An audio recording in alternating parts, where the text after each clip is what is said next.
Podcasting live at the time we recorded it. From the studios in downtown Gulfport, Florida, it's WGAB, the GabCast. Welcome back to WGAB, the GabCast, a Gabber newspaper production. I'm Cameron Healy, the assistant editor of the Gabber newspaper, and I am with... I'm Patrick Heinzen. I'm the news and politics reporter for the Gabber newspaper. And today, I'm only going to be here for one little bit. We got two guests today. One of them is everybody's favorite. It's Cathy. She's not here with the cop today. We have Cathy with a cam. Guess that works. And then after, we have one of our salespeople. Newest members of the Gabber newspaper, Harley. Yeah. Okay, so getting down to business. What kind of questions do you have? I've been writing for the Gabber for just over a year now. Interesting. Okay. And right when I started, I was kind of getting acquainted to Gulfport. Mm-hmm. But you just participated in one of Gulfport's favorite traditions, Gecko Fest. Biggest. Yeah. And most anticipated. Everybody's favorite month. Yeah. August should just be Gecko month. Because every weekend there's something going on. It really is. How was Gecko Fest? Gecko Fest was pretty cutesy. It was fun. I was sweating. It was so hot. I don't know what it is about the weather that day. It's Florida. Other than that, it was really hot out. I was like, dang, I'm breaking a sweat just getting here. So anyways, there was a bunch of vendors. There were street performers. We had 3 stages along Beach Boulevard with live performances. And then what else happened? There was like... parade. There was a parade. I was getting there. So there was also like activities and there were a couple contests, couple competitions. And then, there was the, introducing this year's Gecko Queen to Gulfport. So lovely Anita was there to, get past the crown. Last year's Gecko Queen, Rob Donch, he passed his green gecko crown to Anita, and she said a couple of words, just, introducing herself to everybody. And then her and the other Gecko Queens lined up with, I don't even know how to pronounce their name, but it's the marching band. The Gecko Gulfport. Amalgamated. Yes, yeah. I don't know how to say that word. Whoopsie.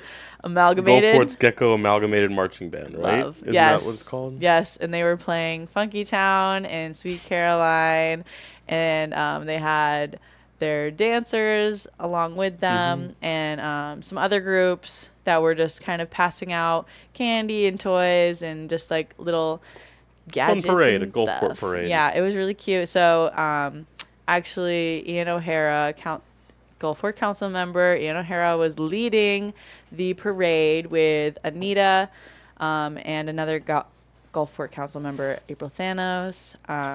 And I think there was I think it was her and then other Gecko Queens. They were leading the parade, and they walked all the way down from the casino to the library, turn yak around, and then they go all the way back to the casino. And you can't miss it. I got to see them twice. It was really great. I got to see them twice. So, and then they ended at our lovely little gecko statue, G. Gordon McFly. It was actually apparently his 2nd birthday. But his birthday. I thought he was older than that. No, it's 2. Good for him. But they were celebrating a bit early. He was first introduced to the community September 3rd, 2022. So, yeah, I know. So it was his Isn't 2nd birthday. Today? Is it? Yeah. Today when we're filming is the 3rd. Yeah, so happy birthday. Happy birthday. Yeah. So G. Gordon McFly turned 2, and he's still skating and listening to music. Despite people beach. climbing on him, which you can see on our TikTok. He did have a little cowboy accident. He was not the cowboy. Oh, yeah. Yeah. So that was really fun and exciting to see a little celebration and having a parade in Gulfport. And I bought a T-shirt, a tie-dyed T-shirt that kind of matched my hair, so I was super excited. But there were a bunch of people dressed up in gecko themed clothes, and then it was still Saturday Night Live themed everything. So a bunch of people were still wearing their costumes from Gecko Ball. I saw a handful of cone heads and some people holding the cowbells. So I was Nice. like, look at that. You guys are out. Yeah, I know that we've talked a lot on the podcast. We went to Gecko Crawl, you went to Gecko Ball, and then Gecko Fest. But through all three, it just seems like a very close perspective of what Gulfport is to a lot of people here. Like, a lot of people here just need something like that. Just something fun. I mean, we have the market, which is like an outdoor walkable thing, and this kind of takes that to another level because obviously it was still a market. There was still vendors and everything. Yeah, there was a bunch of food trucks too, like a large amount of food trucks. So it was like something for everybody. There was just a celebration of like the Gulfport culture, you know, and that's really cool to see. Like, the whole month has just been focusing on like Gulfport having fun in their weird gecko way. Absolutely. This is something that anybody in Gulfport can celebrate and be a part of. And or not in Gulfport, because she doesn't live in Gulfport and she loved it. True. I don't live in Gulfport. God, sorry guys. I can't afford it. So, but what I'm saying is that this is something for everybody, and Gulfport is a very welcoming community and wants everybody to have fun, but especially their own community. They're excited to share all of this fun and memorable activities and drinking and dancing, and they just have a good time here. Geckos. Truly, it's a big party. So who doesn't love a good gecko? Definitely very fun. Gecko Fest. Gecko Fest. Gecko Fest. Exactly. Only 364 days. No, it's not, but another year till Gecko Fest, and we're starting to count, as I'm sure you guys down. are. Yeah. It's like it's already been 3 days. 361 or something. 362 technically. days. Yes. Doesn't matter. Yes. Although that is very fun, but we're going to get Cathy on here. Yes. To get rid of all that fun and talk about something a lot more. Yes. A little bit more serious, but something that is something you can do. Yeah, still something you can do. Yes. So we'll be right back with Cathy with a Cam.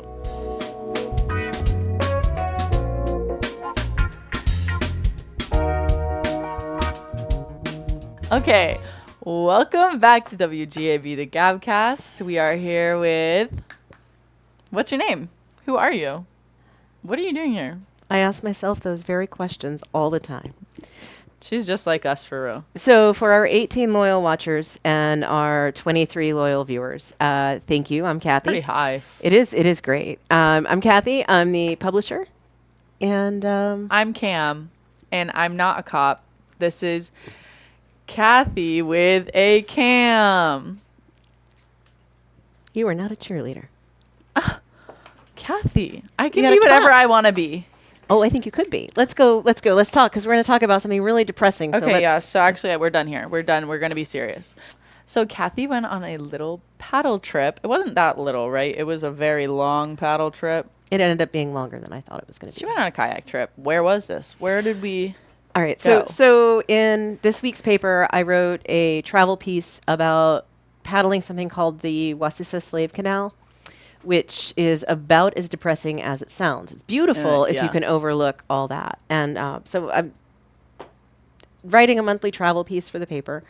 And usually it's like, oh, why would I want to visit here? And this one was a little bit different because this is something that we don't talk a lot about. Like, the travel websites for Visit Florida don't say, hey, come paddle this canal that was built by enslaved people. Yeah, absolutely. But it's a canal that, if you're in the panhandle of Florida, it is a canal that started out as a natural stream that would run between the Osceola River and the Wassissa River. And the Wassissa River is a tributary of the Osceola. Okay. So to give you some reference, US 98 is the coastal road that runs along the panhandle.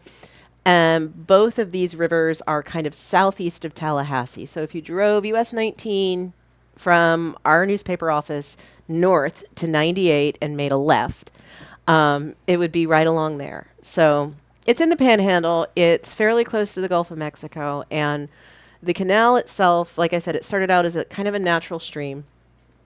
There's evidence and artifacts that show us that the ancestors of the Seminole and Miccosukee people used this waterway. They lived there. There's evidence of tools they made like 3,000 years ago. It is also believed that when the Spanish came to Florida, they started widening the canal for widening the stream into a canal for transportation. And then during the 19th century, when it was still apparently legal to own other people, the plantation owners contracted with a third-party company that they were also part owners in to pay themselves to use their own enslaved people to widen the canal and build dams to divert water from the Wassissa over to the Osceola. So basically, they set up what we would call a shell corporation today, get money, and then they would pay themselves to use the workers they were not paying because they were enslaved to do this because they wanted a quicker way to get their cotton, because we grew cotton in Florida, we still do, to get their cotton down to the Gulf of Mexico, which was part of the shipping artery for commerce.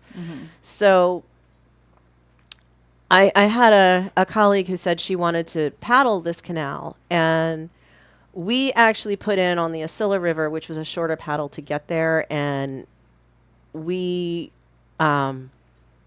it was a very short amount of time of me being on the river that I just did not want to be there. Like it just felt like, and I'm not a person who's given a lot to superstition or mystical things, but it was definitely a very bad feeling. Eerie feeling. Well, I mean, like I started thought too much about the history while you were there. I started thinking about what it was like, because we had nice kayaks, we had our reusable water bottles, we had sunscreen, we had bug spray with DEET, we had proper protective gear. Yeah. I am pretty sure then when the Nuttall family sent their enslaved people out to do this, they didn't make sure they were super comfortable. And so you start to think about how far this canal would have been from any of the plantations. And it was possible that they didn't bring the people home every night. They probably didn't have like really good, they probably had to burn wood or something to create smoke to keep the bugs away. And you start to think about just what started to weigh on me was the lack of reverence for human life. Because you know that people, I believe it probably people died, enslaved people died. Absolutely. And it just really started to overwhelm me. Yeah. So all that said, not your typical travel piece, right? Like, go get depressed and freak yourself out on this place where bad real things. stuff. Well, but it's real stuff. Yeah. And it is, aside from that, if you can forget about that, it is a beautiful part of Florida. It's very remote. It's very wild. Yeah. I don't recommend anybody do it without a guide or some really good experience and good charts. But it's something in our history that I wanted to highlight, that this is a way you can really see the realities of what our history is. And so that was probably my worst paddle ever, just because of how it made me feel. Which, I mean, it's stuff that I would have thought of too, knowing the background. It's like you put yourself in, not everybody has empathetic feelings, but you at least could put yourself in a position to actually be in, remembrance of what happened. Well, I mean, I think some people aren't empathetic because they really don't think about it. Yeah. And they don't think about what that meant. Like, to them, this concept of enslaving other people is this far off thing that happened a long time ago. Or maybe they are not from the South, so they'll say, well, my ancestors didn't do it, or so I they didn't don't do even it. think about it. Right, so they don't think about it. But, I mean, it's a complicated thing. Should we be touring places where dark things happen? Should we leave that place alone? I know that a few years ago, there was a movement in the area. They wanted to rename the canal because, one, it's not considered appropriate to call somebody a slave, because they say a slave is not who the person was. It was a condition of their existence, but that doesn't define them. They were more than just. So the movement now, as you say, an enslaved person, and that's fine. But there were some people who said, we need to rename this. We don't want to call it the Slave Canal. That's really ugly. And the locals put up a fight. No, we're going to leave it the same. So it's gotta a teach sobering history paddle. so it doesn't happen again. That's the plan. And history isn't just in the books. It's real life. It's real life. You can fish in the canal. You can probably, get bit by a snake if you try really hard. The fact that you could even be somebody that traveled there to experience the canal really is interesting to see, as like putting yourself somewhere in a historical Yeah, it seems like it's context. mostly local people and then some hardcore hikers and paddlers who know Yeah. about it. It's not because it's not easy to get to. Yeah. Like, so there's, you can put in at the headwaters of the Wasissa River, and it's probably a 4-hour paddle to get to the turnoff to get to the Slave Canal, which is another 5-mile paddle. And then, you know, That is a long. it is a long paddle, and it's the canal itself has complete cover. You can't look at Google Images and see it because the canopy covers it. But the Wasissa River for 4 hours is open. Like, there's very little tree cover, so it's hot. I mean, it's brutal, and there's no cell phone coverage. There's, you know, it's a lot of stuff. So, to get to it, you have to really be willing to spend the day. Like, we did it, we came in from the back end, so it was a short paddle there, but we didn't do the whole 5 miles. I wouldn't have lasted 5 miles. I would have just been a sobbing mess at that point. It was just, bleh. Yeah, no. But it's interesting to hear about and know about because I obviously don't know anything about Florida in that context. Like, I didn't know that. Well, when we teach about the South and the Civil War and slavery, we talk about abstract concepts and battles. We don't talk, I think maybe we would be better at critical thinking if we taught students about these little moments of the injustices instead of the overall, this was a bad thing, right? Yeah, absolutely. It was a group of people who did this thing to another group of people, and we all accept that. But if you teach somebody, well, the group of people who lived here did this to these people, and this is what it looked like. Like, picture yourself being out there. The details matter. Definitely. Yeah. Thanks for asking about it.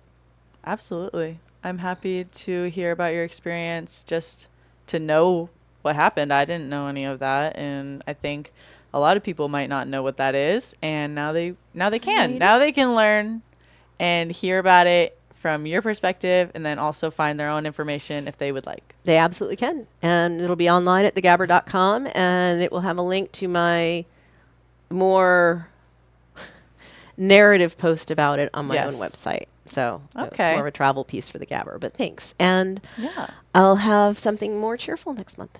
Yay! Well, right. Thank you, Cathy. We will be right back with our newest Gabber employee, Harley. Let's go.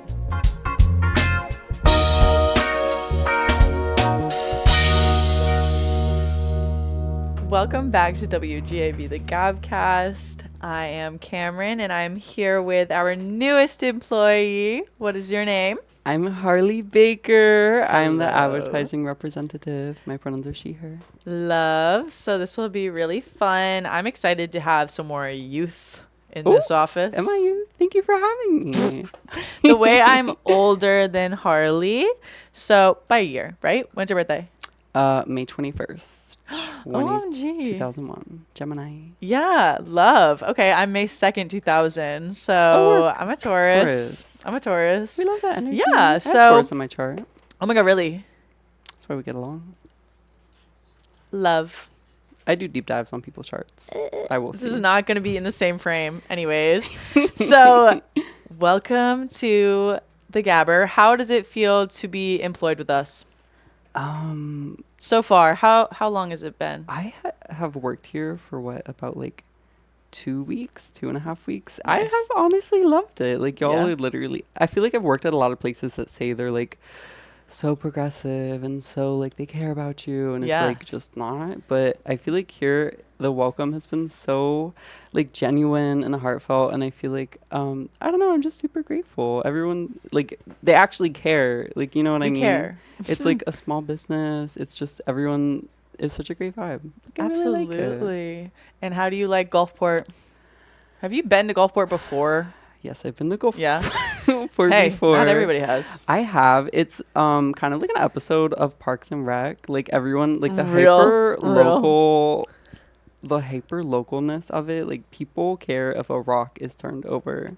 Like, and I just love it. It's like, it's almost like Portland. Like, it's truly a community. Like, you have too much time to be worrying about this stuff, and I literally love it. Like, I love passionate people. Yeah, no, they are passionate here, and we love that about Gulfport. We love that you guys, hold everybody to a certain standard, but there's a lot happening a lot of the time. But where are you? You're in St. Pete, right? How was the move? Yes, so I moved to downtown St. Pete. The move was honestly pretty good. They actually my landlord gave me a key, like a master key by accident, so I had access to like allegedly to all of the apartments, and they were like girl, my question exactly. And they were like, we need that back ASAP, like ASAP. I was like, I'm literally moving. Like, I'm moving right now. Like, yeah. But busy. Other than I gave it back allegedly, and shut up. Legally, I gave it back. Yes, but the move is good. Now I'm just trying to get everything situated. Got a couch off Facebook Marketplace for free. We love a marketplace. Yeah. Steal. Yeah. Absolutely.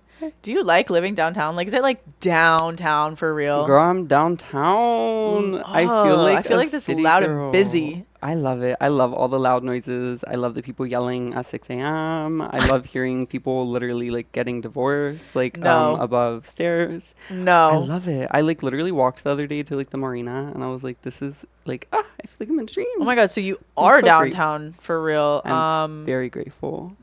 That's awesome for you. I'm excited for you. Personally, I'm not fond of people yelling at the street at every hour of the day. Yeah, I understand. So that's so crazy. I don't want to give like too much detail in case a stalker comes and kills me. No. But there's a place that has parties apparently every like one day of the week, and so it's like loud music like the entire day, which literally I love. Like I'm neurodivergent. I love that stimuli. Absolutely. Yeah, I get it. You like it. That's your thing. But me, I'm gonna be out in the neighborhood trying to get quiet sleep. Fair. Except with my fan on. I keep with my fan on. Everybody who doesn't like some white noise. I love white noise. ASMR. I love it. We love some ASMR. Yes. White noise. Oh my God. Are we switching to an ASMR segment right now? I don't like the mouth noises ones. Oh. Yeah, we hate that one. So. Well, oh no, not at you, but like in general, mainly people eating. Sometimes it feels weirdly sexual. Yeah, no, we're not gonna do that. Can I say that? Is this loud? Can we get one of those little static things that go like, like, you know, when it's just like static technical difficulty real quick, and then we come back because that'll be fun.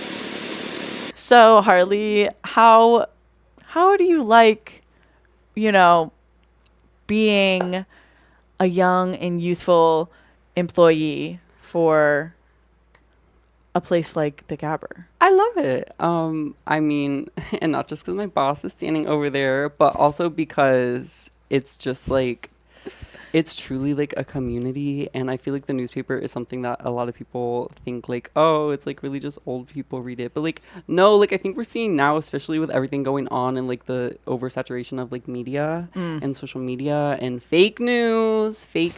Not us. I think it's, yeah, it's like very tried and true, and it's like true journalism. And I don't know, I love it. It's like so nice.